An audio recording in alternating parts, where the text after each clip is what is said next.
Hello Greenstylers, Cynthia here today with a sewing tutorial for the Restore pants. These are a perfect pant for any occasion, from working out, lounging to a night out. The versatile design features a flattering waistband and the option for pockets. With a beautiful and comfortable fit, these pants will be your go-to for any occasion.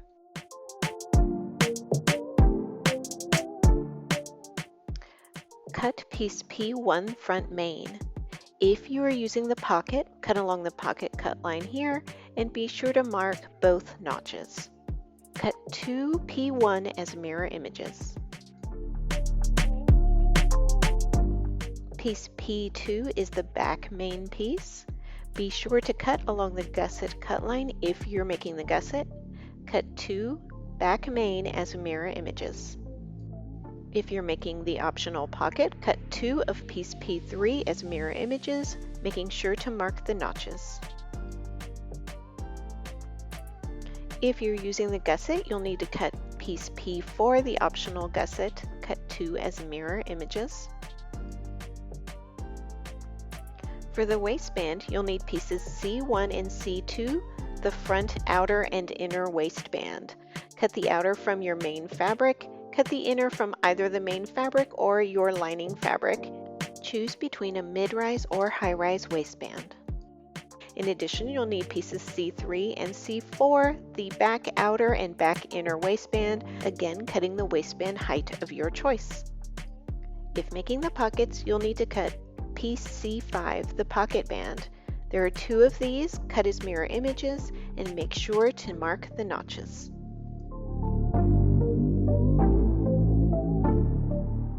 If making the optional pocket, make sure you've cut away this section on the front as marked on the pattern piece.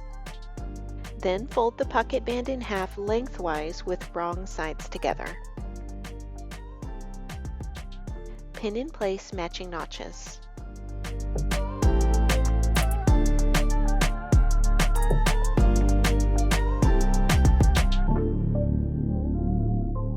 Stitch using a stretch stitch or serger and a 3/8 inch seam allowance.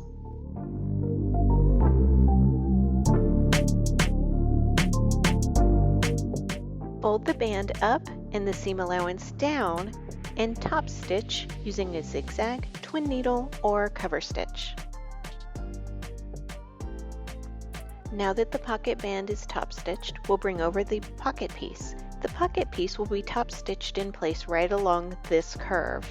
It's possible to use your fingers to feel the pocket piece behind the fabric to top stitch in place, but if you'd like more concrete of a guideline, you can place your pocket piece on top with the edges hanging over the edges of the main piece just like so to create a guideline for stitching. Be sure to use a marker that washes away or use chalk.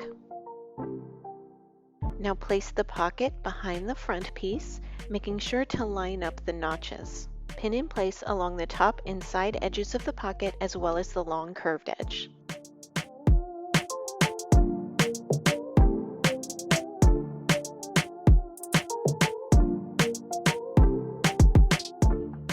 Use a basting stitch on your sewing machine to baste the top and side edges of the pocket to the front.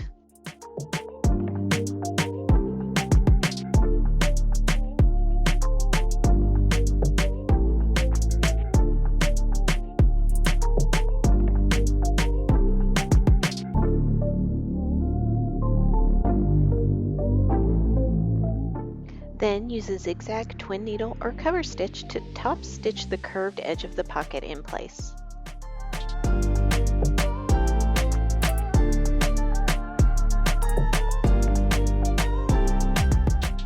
Repeat all of these pocket steps for both pockets and both sides of the front.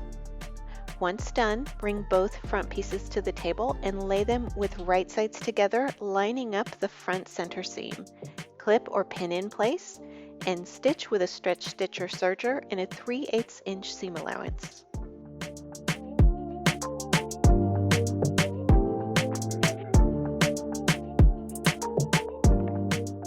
If making the optional gusset, place the 2 gusset pieces together with wrong sides touching and baste along the straight edges. Optionally, you can use a wash away adhesive tape called pressure tape to hold these pieces together. If your pressure tape seems to have dried out, simply dab it with some water on the tip of your finger and that will reinvigorate the adhesive.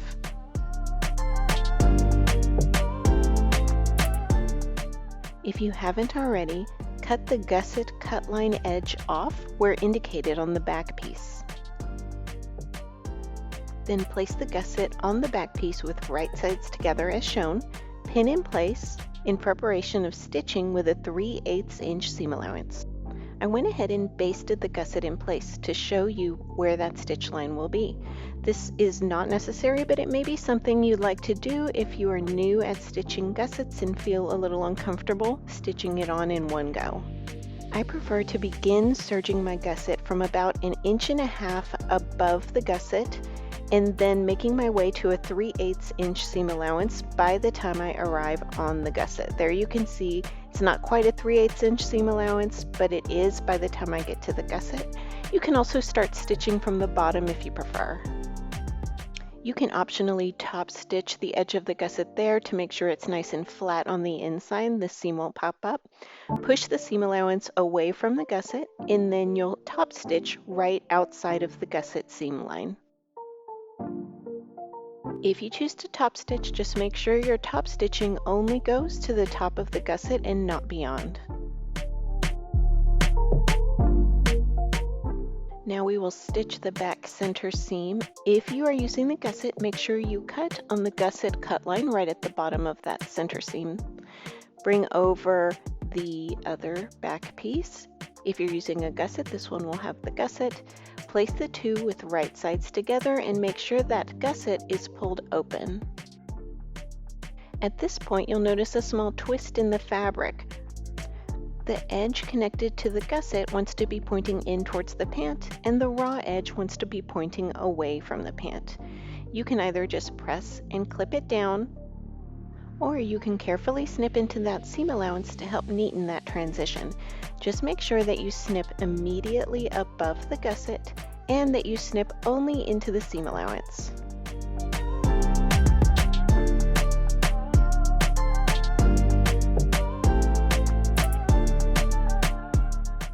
Stitch with a stretch stitch or serger in a 3/8 inch seam allowance.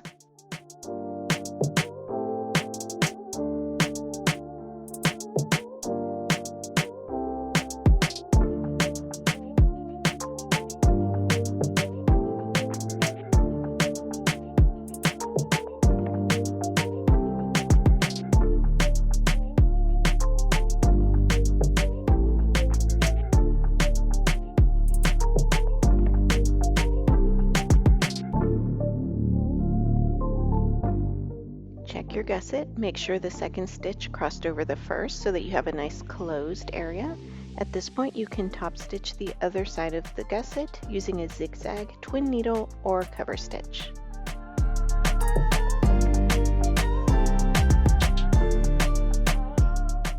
Lay your back pieces on the table with right sides facing up and bring over your front pieces. Lay them on top with right sides facing down so the front and back pieces are right sides together. Pin in place along both outer seams and along the center inseam.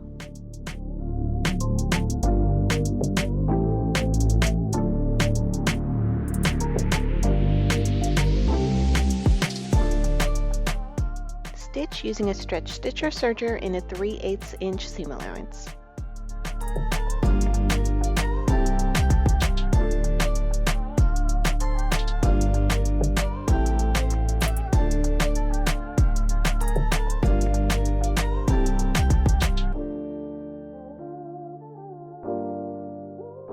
If you use the same fabric for the inner and outer waistband pieces and you haven't already, you may find it helpful to mark them at this time. And if you aren't sure which is which, don't worry, you don't have to turn on your projector or pull out your pattern pieces. You can just compare them at this point. The shorter piece is going to be the inner piece. Now we'll line up the inner front with the inner back with right sides together and pin along the short edges. We'll do the same with the outer front and the outer back.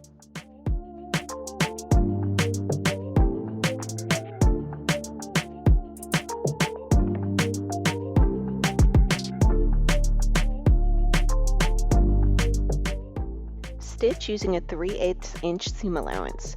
We typically like to use a sewing machine for this step so that we can open up the seam allowances in the next step, but as you can see, I went ahead and used my serger, and that's okay too. Now turn the inner waistband with right sides out and slip it into the outer waistband. Make sure to align the inner front with the outer front and the inner back with the outer back.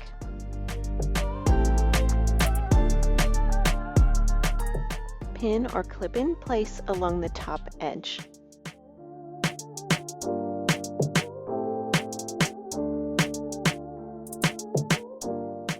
Stitch around the upper edge of the waistband with a stretch stitch or serger and a 3/8 inch seam allowance.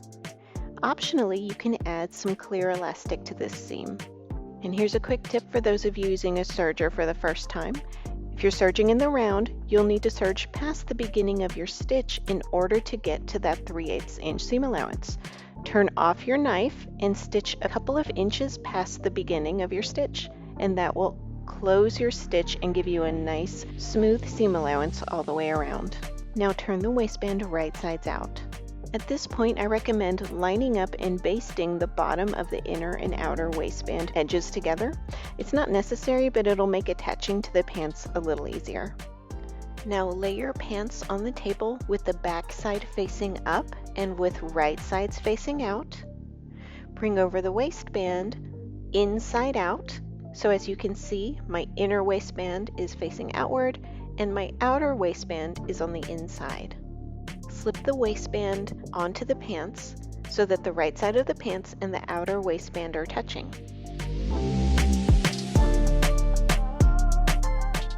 Line up the center backs and pin in place.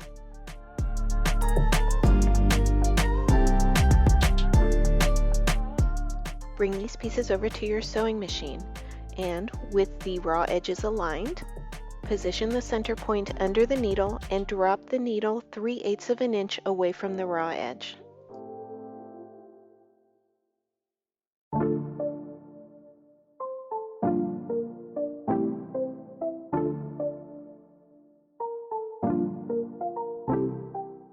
Now that the needle is down, align those raw edges and use a straight stitch to stitch about 2 inches from that center point.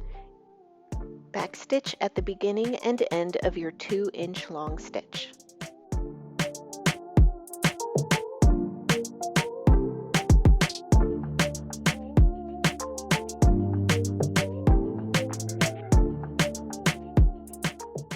Clip your threads, then drop the needle back down at the center point in order to stitch 2 inches going the other direction.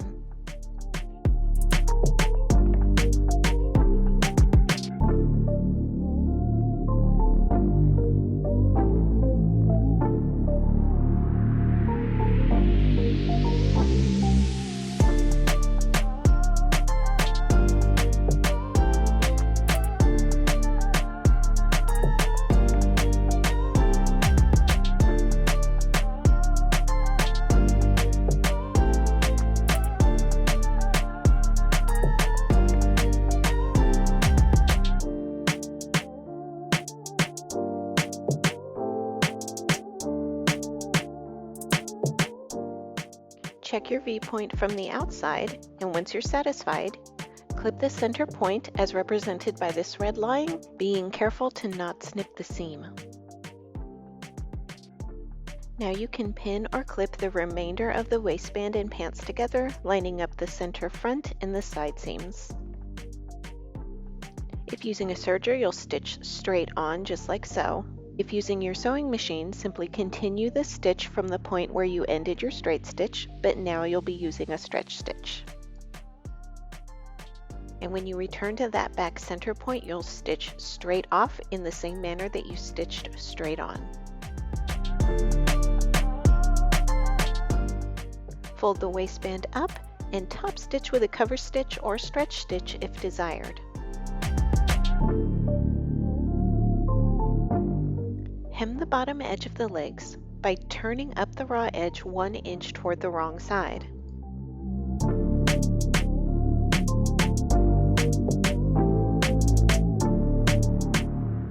Top stitch using a zigzag, twin needle, or cover stitch.